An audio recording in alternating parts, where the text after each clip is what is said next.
Hello everyone, I hope you're having a great day. Today's pattern features the potato chips, some 2.5-inch squares, and some flying geese. So to begin with, what we need to do is make some 2 patches. And what I'm using is a low volume or a lighter background fabric and a high contrast. These are 2.5-inch squares. So we need to have 10 pairs of these. What we can do is join these 2 together like this, or we can do them in strips. And because I have a lot of 2.5-inch strips laying around, this is my method of choice. So I join them together with a 1/4 inch seam, and then I'm going to cut them down into 2.5-inch widths. And this is what they would look like.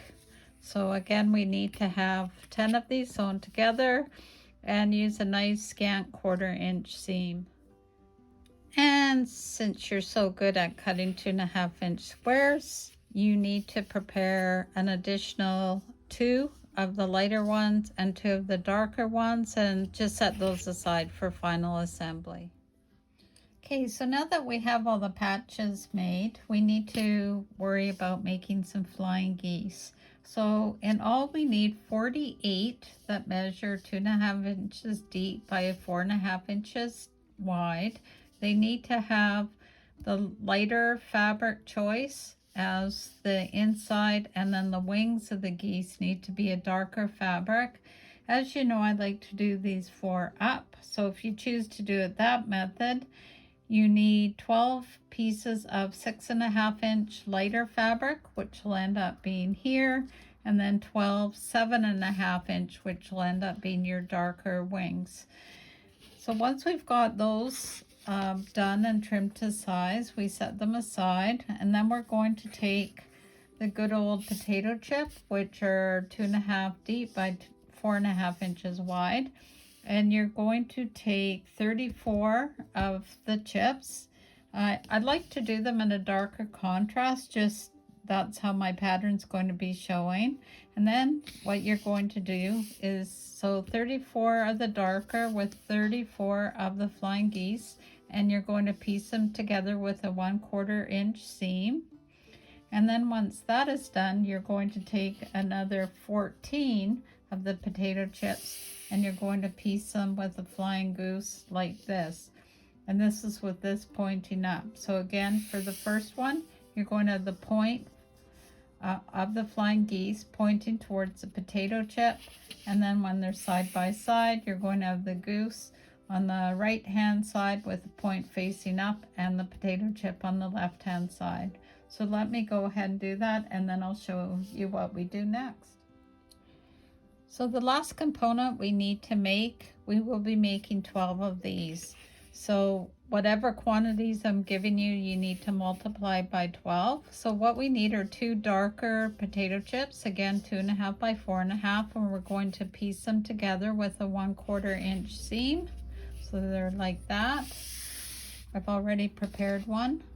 So it's going to look like this or like this. These will net or gross a 4.5 inch unfinished size. And then to that, we're going to take some of our light backgrounds or low volume, and we're going to put 1 on each end like that. And then we're going to take another 4 to make 2 pairs so that they get pieced together like this, so they're longer. So they'll end up being strips like this. And then we're going to assemble this all together. So what we'll do is we'll take the 2 darker centers, we'll add the lighter on the top and the bottom, and then we'll add the ones that we piece together end to end, and we'll add them to each side, and that's how it will look. So this is one that's finished, just to give you an idea of what it's going to look like. And again, we need to do 12 of these. So once these are all done, then I'll show you how we can start assembling this into this beautiful quilt. Starting with the top and the bottom row, I decided it'd be easier to show you in rows how to put this together, because it'll get too confusing if I start building larger blocks and then trying to place them. So if you follow along, it is really quite simple. So we're going to start with one of the darker 2-inch squares, and we're going to add that to one of these units that we put together earlier with the Flying Geese. So the dark will be against the dark of a potato chip, and then from that we will add a lighter end of the 2-patch. So let me go ahead and do that. With this being pieced together, we're now going to take the right hand side, which is a darker 2.5-inch square, and we're going to add another 2-piece Flying Goose unit. So with the potato chip going against the dark square and a Flying Goose here, and then we'll add another 2-patch with the lighter end against the goose.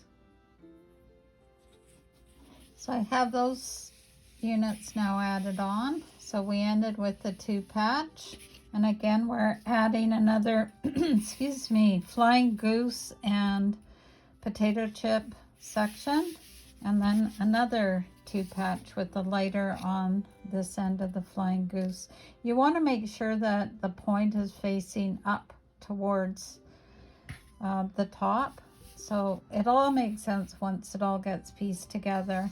And then we're going to finish this up again with adding over here another unit of a potato chip Flying Goose, and we're going to end up with a low volume 2.5-inch square.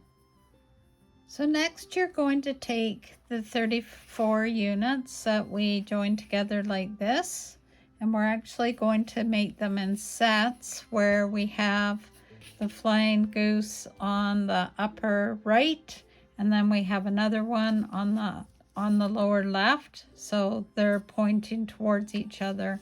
We're going to piece them together with a 1/4 inch seam. You're going to end up with 17 of these components using the 34 units. Rows 2, 4, and 6 are all going to be put together this way, and starting on the left hand side, we're going to start with one of the strips where we have the geese and the potato chip pieced together.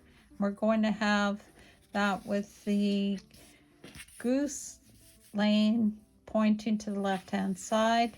You're going to join it with one of the potato chip round larger blocks, and it will save you some matching if you have these all going on the horizontal, the center parts, because you have a seam here and here and one here, so that makes it easy. And then you're going to take the 4-piece units with the 2 geese and the 2 potato chips and join it on the right hand side.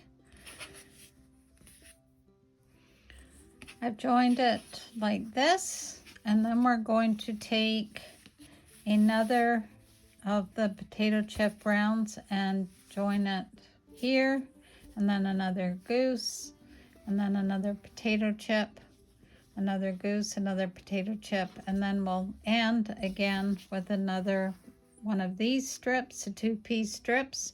So you're going to end up altogether, you're going to end up with 3 of these units,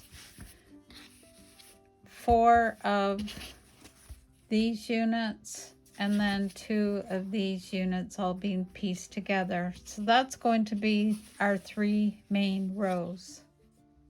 This hasn't been pressed, but I'm just showing you what these 3 rows will look like. And of course my fabric is different, and I'm trying not to put too much thought into which ones go where, because this is a scrappy quilt after all. Okay, so let me go ahead and do the last 2 rows, and then we can finish this all up. Rows 3 and 5 are the last that we need to piece together on their own before joining all the rows together. And to start this, working on the left hand side again, we're going to start with the 2-patch with the dark facing up. Then we're going to add one of the units of the Flying Geese where we previously joined them together. And again, you want to make sure the Flying Geese are both pointing into the center. You actually can't turn it around the wrong way, so now it just comes down to your preference for color. And then after that is going to be a 4-patch, and with the dark facing in the upper left hand corner. And then another Flying Geese unit, another 4-patch, another Flying Geese, another 4-patch, another Flying Geese, and then we're finishing up with another 2-patch. So in all, this will end up being the last of the unique rows. So let me put this together and then I'll show you what comes next. So here is row 3 and 5, just showing you what it looks like. I actually was telling you to put the 4-patch in the wrong position. It should actually be the lighter in the upper left hand corner. So it'll end up being dark against light. And then we have the Flying Geese unit, the 4-patch, Flying Geese, 4-patch, Flying Geese, and then ending with another 2-patch with the light facing up. So I'll go ahead and get this on the design board and then I'll show you about assembling it all.